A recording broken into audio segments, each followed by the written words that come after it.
Okey, assalamualaikum sejahtera ya. So, saya dapat satu soalan lah daripada rakan saya yang baru ini telah jadi penyelia di kilang lah. So, untuk pengetahuan saya punya pengalaman lebih kurang 22 tahun sebagai seorang supervisor di kilang, dan pengalaman ini saya ingin kongsikan dengan rakan saya dan untuk anda.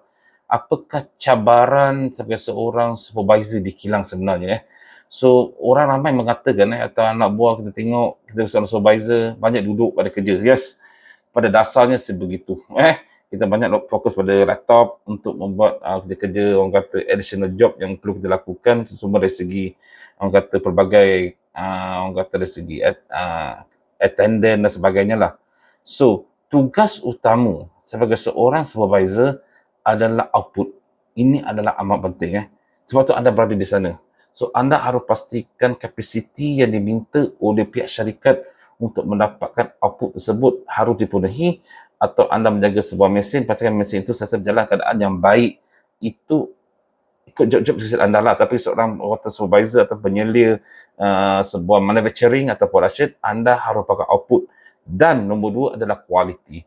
So, output yang banyak tapi tidak mempunyai quality pun tidak berguna juga. So, quality pun harus dijaga. So, bila melibatkan output dengan quality tak sukar sebenarnya dapat jika semua jalan dengan lancar. So, untuk kelancaran ini adalah datangnya daripada mana? Daripada pekerja anda atau anak buah anda. So, mereka lah yang membuat kerja sebenarnya, bukan anda. Okey, jangan salah faham atau leader anda yang buat kerja, bukan anda. So, mereka lah anda punya tangan kanan, tangan kiri untuk memastikan anda dapat output, juga performa anda sendiri. So, dapat output yang baik, performa anda bagus. Betul? Itulah secara asasnya. So, leader atau anak buah anda ni haruslah cakap untuk menjalankan kerja. Dan sebagai seorang supervisor, anda harus mempunyai peran-peran yang penting di mana anda harus menguruskan pengurusan anak-anak buah di setiap mesin-mesin tertentu. Pastikan mereka yang orang kata dalam bidang orang kata manusia yang menjaga mesin atau membuat kerja, ada tiga part. Ada yang agak slow, ada yang jenis orang kata medium, ada yang jenis skill, mata skill. So, kita harus pastikan kedudukan mereka ini adalah seimbang. So, untuk mengalak keseimbangan, anda harus faham tentang anak buah anda lah. Betul. Dan anda harus baik dengan leader anda lah untuk bincangkan perkara ini semasa-masa. So, mana letak mereka ni supaya tidak berlaku orang kata ketidakseimbangan antara line ini dengan line ini dengan line ini kan, atau proses-proses inilah supaya menjalankan lancar. Itu yang pertama. Itu boleh diuruskan lah oleh leader anda sebenarnya. Tetap ada masalah kerana mereka lebih mahir mengenali operator mereka atau anak buah mereka berbanding dengan anda. Itu akan ingat kat situ. Sebab mereka lebih rapat memang dengan anda. Anda rapat dengan leader, tetapi yang rapat dengan owner ni adalah leader anda. So, anda harus sentiasa berinteraksi dengan leader anda untuk mendapatkan maklumat-maklumat ini, untuk susunan manpower tersebut. Okey. So, nombor dua. Tentang manpower juga.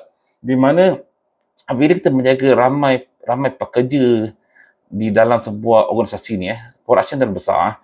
Ada-ada orang menjaga 30 orang, ada menjaga 50 orang, ada pernah jaga 100 orang, berbagai karena manusia di dalam production tersebut.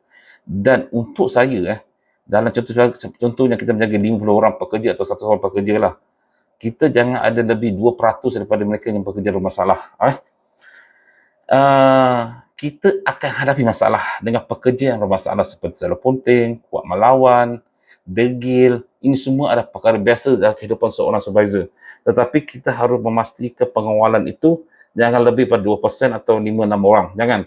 Jika separuh daripada pekerja anda punya sikap demikian, mati. Anda akan mati, anda tak boleh dapatkan output, anda tak boleh dapatkan kualiti yang baik, dan anda menjadi seorang supervisor yang bermasalah. Ini saya tekan kat sini. So, apabila anda ingin menjaga tentang pekerjaan degil, banyak ambil MC. MC ni satu yang fleksibel sebenarnya. MC ni diberi oleh klinik, anda tak boleh nak marah, betul. So, anda harus minta mereka lihat data. Kerapkan mereka selalu MC setiap minggu. Setiap minggu ni ada masalah lah, so anda kena jumpa dan counselling dengan mereka untuk memberikan pandangan anda dan juga masalah pada mereka lah.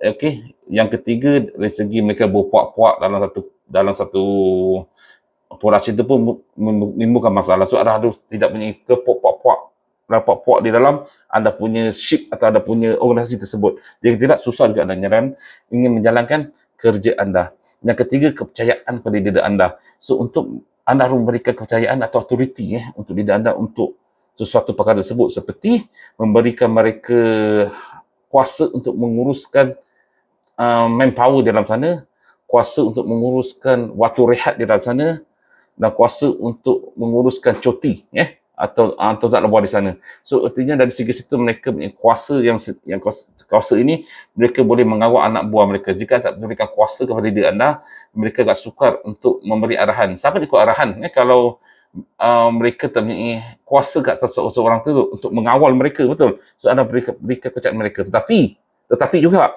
anda harus pastikan diri anda ni seorang yang kompeten atau seorang yang mahir. So anda harus didik dia sebagai seorang pekerja yang mahir. Sama apa yang anda nak, anda dah boleh lepaskan kepada mereka. Itu yang penting, okey? Dan sebagai seorang supervisor, anda tidak boleh jadi seorang yang baik. Baik saya bukan maki orang, terutama untuk zaman sekarang ni 24 ni, di mana Gen Z, Gen A pun sudah mula masuk ke dalam dunia pekerjaan. Gen Z pun sudah lama dalam dunia pekerjaan. Mereka sungguh golongan-golongan yang tidak boleh tegur. Okey, bandingkan saya seperti Gen X, memang dalam masa muda dah kena maki sebab kita memang budaya sebegitu. Tetapi kita dimaki doang atau marah doang. Kita gunakan teknik tertentu ikut perkembangan zaman. So teknik ini akan berkembang sepanjang masa anda menjadi seorang supervisor. So dia bukan anda hari jadi supervisor, anda sudah boleh kontrol manusia. Mengawal manusia adalah lebih sukar berbanding mengawal mesin. Mengawal manusia ini memerlukan skill. Pertama dari segi anda punya approach kepada anda punya owner-owner yang bermasalah, approach kepada owner-owner yang baik, kena approach juga dengan cara macam mana untuk membina motivasi kepada mereka. Ini semua adalah amat-amat penting sebagai seorang supervisor, di mana anda harus mengawal anda punya manpower atau kerja anda, mengikut kehendak anda, mengikut prosedur yang ditetapkan oleh kilang tersebut dengan cara anda sendiri. Ada yang menggunakan ketegasan, ada yang menggunakan approach yang berbagai, tetapi mengikut pengalaman saya pula. Okey, supervisor harus tegas. Harus tegas, dan orang kata menunjukkan aura di seorang supervisor itu mesti ada. Barulah mereka hormati anda. Bukan takut dengan anda, tapi hormati anda. Bila orang hormat anda, semua kerja akan berjalan dengan cara otomatis. Automate akan berlaku, semua kerja dengan lancar. Jika orang bawah anda tidak menghormati anda, mereka akan buat kerja secacar babar je. Alah, Nip ni nak marah apa hal? Marah, dia takkan marahnya, dia bukan tahu sangat. Itu masalah. Itu adalah bermasalah kerana mereka tidak boleh cakap anda sebagai seorang ketua. Ketua harus didengar. Didengar, dan seorang ketua juga harus memberikan arahan dengan cara yang profesional. Dan anda juga harus punya ilmu. So, sebagai juga anda harus punya ilmu tentang proses yang anda lakukan, tentang manpower arrangement yang anda lakukan. So, ilmu itu dia akan berikan anda kelebihan daripada anak buah anda, dan baru datang itu hormat daripada anda. Itulah amat penting. Dan prinsip yang saya pegang juga adalah supervisor tidak sukai, leader tidak sukai oleh orang bawah atau anak buah. Jika anda disukai, maka anda ni bermasalah sebenarnya. Kerana anda disukai disebabkan anda terlalu lembut. Bukan garang anda lembut dan tidak tegas. So saya fokus pada ketegasan. Kadang orang kata supervisor dia garang tau. Garang suka marah. Bukan marah. Atau orang kata suka marah, tapi dia tegas. Kerana dia menimbulkan authority dia sendiri. Dia mau berjalan dengan lancar. Dia nak rehat juga, betul. Kata, nak layan benda-benda bermasalah ni, dia pening kepala nanti. Dia ada banyak kerja-kerja lain yang perlu lakukan. Kerja dia bukanlah fix sebagai supervisor. Dia nak buat attendant. Dia nak kena pastikan improvement activity kena buat, betul. Dia kena pastikan selain itu 5S kena buat. Dia kena pastikan orang kata output kena monitor setiap jam. Banyak kerja-kerja dia yang kita tak nampak sebenarnya. Dari seorang seorang operator dia, apa tugas seorang supervisor sebenarnya. Tapi itu tugas dia. Tapi ada kadang juga lah supervisor jadi jenis yang kuat marah lah, jadi belagak pun ada jugalah. Itu segelintir lah, kerana mereka sedang belajar untuk jadi seorang supervisor. Bila rasa orang macam ni, ada orang yang baru hendak menjadi seorang penyelia, memang begitulah. Dia nak belajar sesuatu, dia belajar daripada orang kata pengalaman dia. Sebab nak merawat manusia ni based on experience sebenarnya dari pengalaman anda. Dan lain saya rasa inilah yang saya sedang kata anda. So anda juga harus mempunyai plan B atau plan C sebagai seorang supervisor dalam memastikan manpower anda mencukupi. So salah satu lagi masalah sebagai seorang supervisor adalah kadang-kadang kita mempunyai manpower yang kurang. Lagi-lagi zaman sekarang ini, Semua cut cost kan. So kita harus absorb benda ni seorang supervisor, dan kita memastikan jika ada operator yang MC ke, tiba-tiba tu hari tu 5 orang MC, nak stop tool, nak stop mesin, tak boleh tak boleh. Management dia kata dia nak 5,000, output 5,000 dia kasih walau tak ada manpower. Kalau anda beritahu benda mereka, alamak, bos hari ni manpower tak ada, kurang orang lah. Itu bukan masalah dia. Inilah masalah anda yang tidak pandai mengawal anda punya manpower. Anda lemah sehingga menyebabkan ramai pekerja anda ambil MC sesuka hati atau absent sesuka hati. Ini anda sakit hati. So anda harus punya plan B. Jika kurang ni orang buat apa, kurang ni orang buat apa, mungkin leader kena masuk line ke, ataupun itu semua ada ilmu-ilmu yang harus anda cepat belajar dalam jadi seorang supervisor. Penting benda tersebut, barulah anda boleh, orang kata, berdiri sama tegak dengan anda punya bos untuk berbincang. Jika tidak boleh, anda tidak boleh berdiri kerana nilai anda tu. Dan yang terakhir sekali, bila sebut tentang supervisor, ada aura lah. Dari segi perwatakan anda, dari segi pergaulan anda, haruslah seorang supervisor. Betul? Anda, bukan kita kata kita buat gapping yang jauh dengan anak buah kita, bukan. Bila kita berada dalam production, kita ada supervisor. Mereka hormat kita. Dari segi gaya kita beri arahan, ni tolong ni tak buat, tolong ni semua bukan seorang supervisor. Supervisor harus tegas, berikan arahan, tolong buat ni, nak buat ni. So ada masalah tanya dengan dia, itu nama perbincangan pula, dua hala. So jika orang kata berlaku argument, you follow my decision.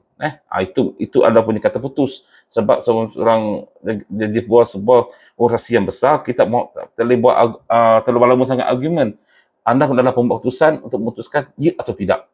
Dalam orasi anda sendiri, kita makan masa. Okay? So anda hanya mewatakan yang orang kata cergas,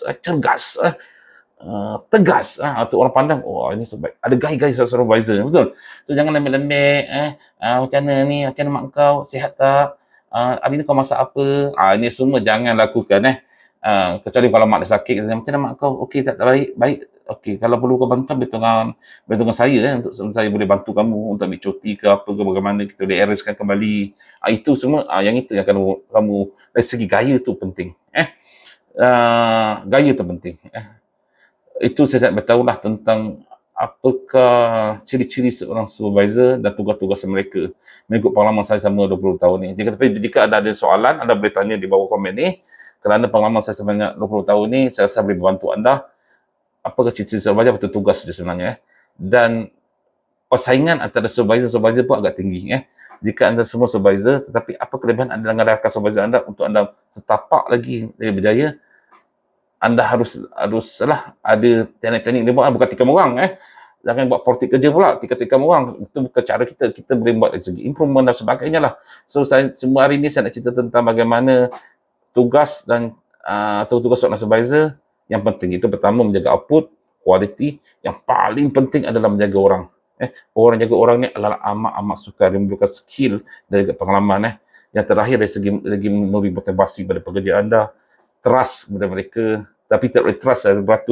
Dan yang kelima adalah anda punya aura sebagai ciri-ciri seorang supervisor. Itu adalah yang penting. Okey, salam sejahtera. Jangan lupa subscribe, hanya like untuk dapatkan tips-tips yang menarik dalam isu-isu semasa. Assalamualaikum.